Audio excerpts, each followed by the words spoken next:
This lesson's on section 2.2, add real numbers. And just a reminder, this section says add real numbers. What are the real numbers? Well, we wrote down that chart recently, that previous lesson that talks about here are the real numbers, all this whole entire set of numbers that we've studied already. The whole numbers, integers, rationals, and irrationals all make up the real numbers, especially these two big sets, rationals and irrationals. Every number that's a real number is either one of those two. And then in amongst rationals, we know about integers and whole numbers as well. But the real numbers, so just so we know, as an 8th grader, that's all the numbers we should know so far. Rationals, irrationals, anything else that falls under one of those categories. So it talks about adding real numbers. What we're really going to concentrate on, though, is adding positive and negative numbers. Because, again, that's a topic or something that we need to concentrate more on or get better at as students. Today I'm going to talk about a few strategies that may help us to add positive and negative numbers.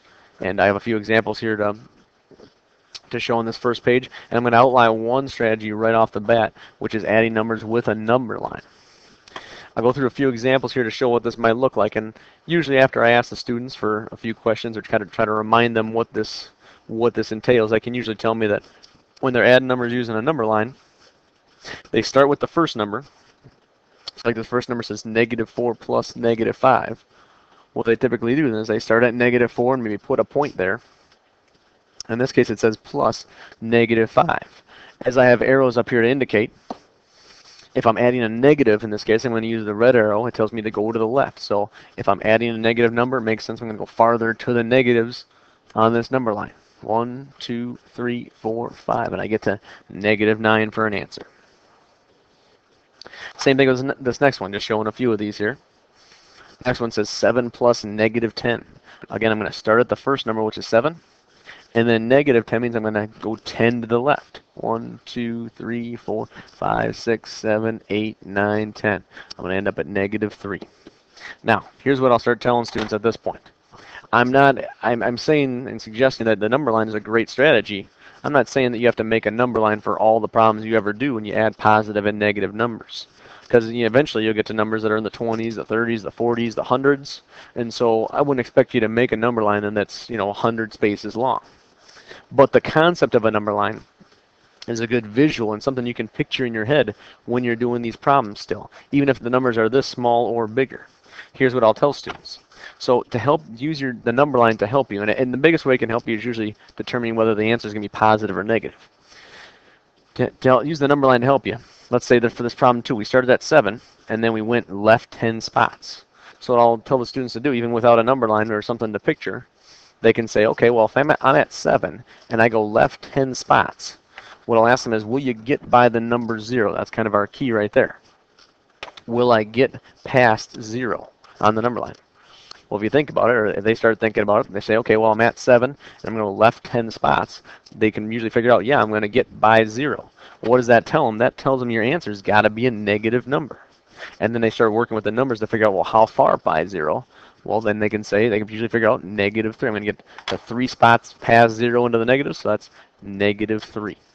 So again, that's more what I'm referring to when I'm saying use a number line. Not that they have to draw a number line for every single problem, but that may be a way to help them use that concept in their head to get answers correct.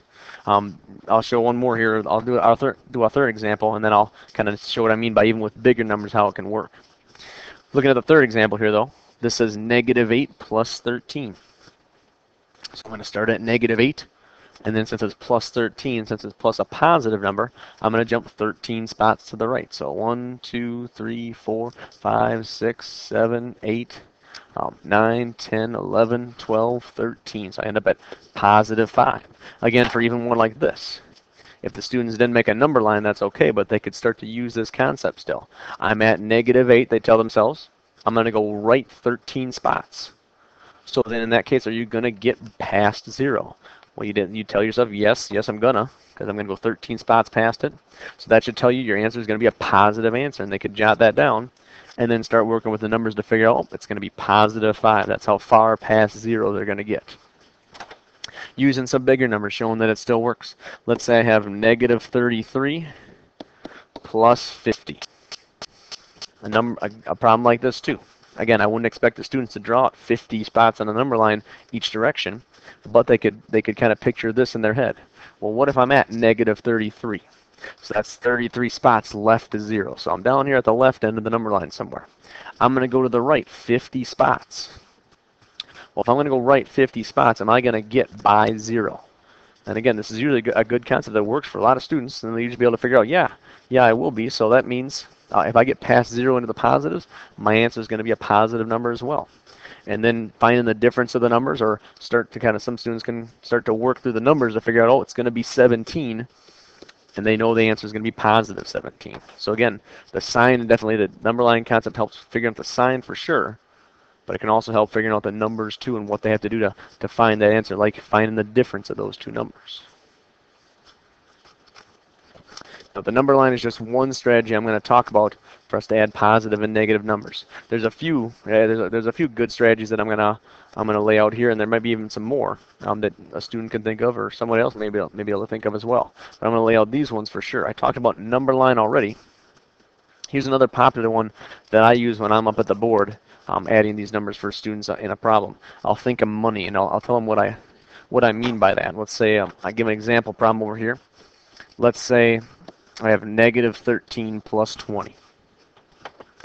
Well, I use money, or I say that's a good strategy because, again, money is just something for even at a young age we deal with for many different times in society. Okay, whether having money, I have an allowance, paying for something at the store. So sometimes it just seems like money clicks better for students when it comes to positive and negative numbers.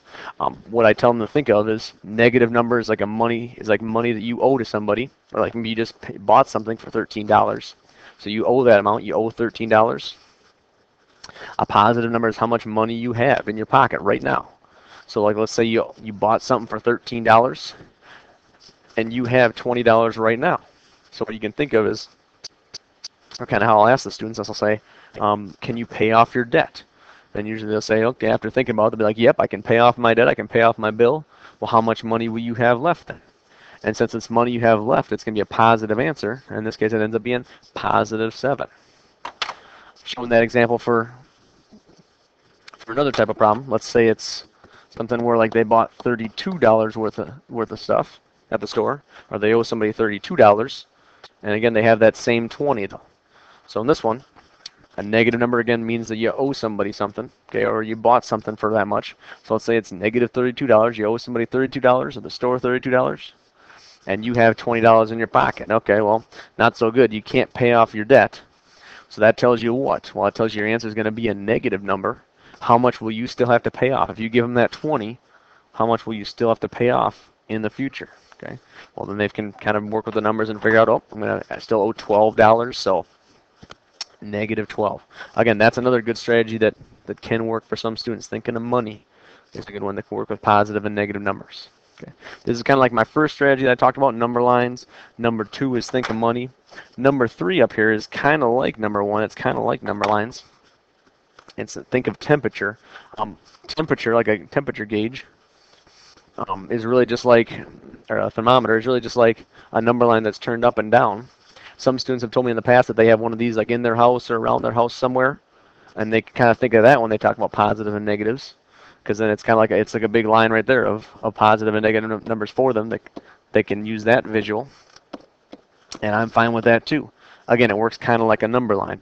Let's say the temperature's at negative 3 in a problem, and then it's going to go up 6. So the problem might look something like negative 3 plus 6. Well, they might start at negative 3 degrees and then think to themselves, well, now it's going to go up 6 degrees. So 1, 2, 3, 4, 5. It goes up 6 degrees. So I end up at positive 3 for an answer. So again, temperature kind of like number line as well. And even if nothing else, can just help us figure out the sign of an answer. So some students have told me that's kind of what they use for their strategy. And one more I've got up here. It's actually 2 different bullet points, but it's really my 4th strategy, I'm going to call it.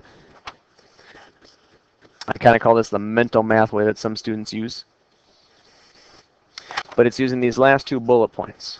The first one says, same signs, sum the numbers and keep the sign. The second one says, different signs, take the difference of the numbers and take the sign of the greater. So here's an example of those two options. Let's say this is our problem, -7 plus -11. Well, this first bullet point, this is kind of the situation. When it's talking about same signs, it's talking about if the numbers are positive or negative. And so in this case, yeah, they both have the same sign. They're both negative numbers. Well, when they're both negative numbers, what I'm going to do is I'm going to sum. I'm going to add the two numbers together and just keep that sign, whatever it is, in this case, negative. So I know my answer is going to be negative. 7 plus 11 gives me 18, so it's -18 for the answer. So if I have the same signs, that's the steps that I follow. If I have different signs, -7 plus 13. This problem right here, the signs are different, like one's positive, one's negative. So that means I'm going to take the difference of these two numbers and, like it says, take the sign of the greater. Okay? And when it means sign of the greater, it's kind of talking about like absolute value, like which of those numbers is the bigger number, regardless of the sign at that point. Well, 13 is a bigger number and it's positive, so that tells me my answer is going to be a positive answer. And then I'm going to take the difference of these two numbers. And again, not kind of ignoring the sign for a second. It's just 13 and 7 are the two numbers I'm working with. So what's the difference of 13 and 7? Well, that's 6. And since we figured out 13 is the bigger number and it's positive, I'm going to get an answer of positive 6. Again, some students tell me they just kind of do the problems in their head or use some kind of mental math. And this is usually the strategy that they're doing, even if they don't realize it. They're looking at the signs first. And that kind of keys them into what they should do with the numbers and what their answer is going to be. So then in class, usually we'll go through just a few examples here, kind of outline some of the strategies, and I'll have students even come to the board and tell us about their strategy or how they figured out the answer using one of the strategies. So I'll go through that right here. Looking at this first problem, number 1, let's say I'm going to use money for this first one. Okay, and again, I'm going to pick one strategy here, but I'm actually going to go back to that previous page for 1 second before I forget. One important thing I wanted to note about these strategies is that I don't want you to necessarily use all of them. Okay? I want you to pick the one that works the best for you and just use that one all the time. It's okay to try different ones, and I'm kind of showing you 4 different strategies so that maybe you pick one, and maybe if this was something that you struggled with in the past, try a different one today or on the few next assignments. But really, I don't want you to have to necessarily use all the strategies or like use different ones all the time. I just want you to pick the one that works the best for you, and then if that strategy is getting you all the right answers, then just stick with that one, and there's no reason to change. I just want you to pick a strategy that works so that you get the correct answers. On this page right here, as I'm walking through, and I'm going to show all the different ones just so you can see how they work in case you want to try a new one. But if you're satisfied with yours and you like it and it gets you to the right answers, then just keep using that strategy. So this first one, I'm going to use money. Let's say I owe somebody $40 and I owe somebody $59, then more. Or like I went to the store and I bought $40 worth of stuff, and then I bought $59 worth of stuff. I'm going to owe all that money, so my answer is going to be negative. And if I combine those numbers for my total debt, I guess it's going to be $99 that I owe today. Oof. Looking at number 2 here. Let's say for this one, I'm going to use number line. Okay. Number line. Let's say I start at positive 17 on the number line, and then I'm going to add a negative number. I'm going to add negative 30. Well, that means I'm going to go left 30 spots on the number line. So am I going to get past 0? Well, yes, I am. So that means I'm going to have a negative answer. How far past 0 am I going to get? I should get 13 spots past 0, so my answer is going to be negative 13. So again, the number line way can definitely tell me the answer if it should be positive or negative. And then as we start to work with the numbers, we can say, okay, it's going to be 13 spots later, so past 0. So my answer is going to be negative 13. Number 3, I'll use the mental math way for this one. Negative 45 plus 25. These are 2 different signs. One number is negative, one number is positive. So that means I'm going to take the sign of the larger one, which would be negative 45, so it's going to be a negative answer. And then I'm going to find the difference of the 2 numbers. So what's the difference of 45 and 25? That means subtract them. I think that gives me an answer of 20, so negative 20 is going to be my answer. Then walking us through just a few more here. Number 4, negative 29 plus 72. I'm going to stick with the mental math way of doing this one as well. So let's say negative 29 plus 72. I know that the signs are both different on these numbers. So that means I'm going to take the sign of the bigger one. Well, 72 is a bigger number. So that tells me this answer should be positive. And then I have to find the difference of these two numbers. So like 72 minus 29. I'm going to get 6 here. Kind of if I do a little of the longhand subtraction. It looks like I end up getting, an answer of 43. Not 45, but 43. And that's going to be positive because I know that 72 is a bigger number. So I'm going to keep the sign of that bigger number. So positive 43. Number 5, this one. I'm going to use number line for this one. I'm going to start off at a positive 170. And again, so I wouldn't want you to draw a number line that has 170 numbers on it. Okay, but you can still think, okay, I'm at positive 170, and I'm going to add a negative number. So I'm going to go to the left 65 spots. Am I going to get to 0 if I go left 65 spots? No, I'm not going to. So that means my answer is going to be positive. So if nothing else, I know that part. And now working with the numbers, if I take the difference of them, that should give me the answer. I'm going to get 105 for my answer. So that should, I know it should be positive 105. This last one, I'm going to use money again one more time. Let's say I owe $400. I went to the store and bought a lot of stuff. I got $400 worth of stuff. I only have $76 in my pocket. Okay, aside from not being good, can I figure out how much money I'm going to still owe this place after I'm done shopping? Well, let's see, I owe $400. I have 76, so I can't pay off my debt. I'm still going to owe them money. So it's going to be a negative answer. And working with the numbers, I can figure out that's going to be 324 still that I'm going to owe. So negative 324. So again, these strategies, if nothing else, a lot of them are good for even helping you figure out the sign.